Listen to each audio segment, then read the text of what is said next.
Lord, in Jesus' name we pray. Amen and amen. Amen. Sige po, and as we, kanina nakita niyo po, while you are standing, kung bakit po lahat ng mga ninong at ninang ay nakahilera. Kasi normally, ay in tradition, yung pong bride ay bridesmaid, iniintay po yung groom para dumating sa ngayon, in this modern time, kaya po kayo nakahilera dyan, kayo po yung magiging guide nitong bagong mag-asawa sa kanilang bagong journey bilang mag-asawa. So bilang mga ninong at ninang, hindi lang po kayo kinuha, kundi kayo po ay magiging pangalawa nilang magulang, na kayo po yung magiging ilaw sa kanilang pagsasama. Yan. So, sige po, makakaupo na po tayo.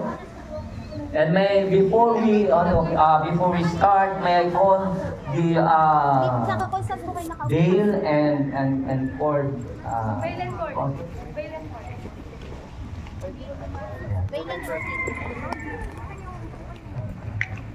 Normally po, yung bail and cord, minsan sabi po nila, hindi daw po maganda yung ilagyan ng cord kasi bawal daw pong itali. Pero yung mag-asawa talaga pong nakatali na sila sa isa't isa for life.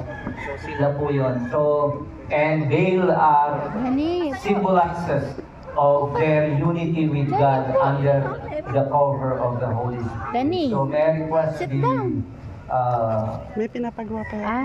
Sponsor for the veil and the cord to place the cord. Yung veil.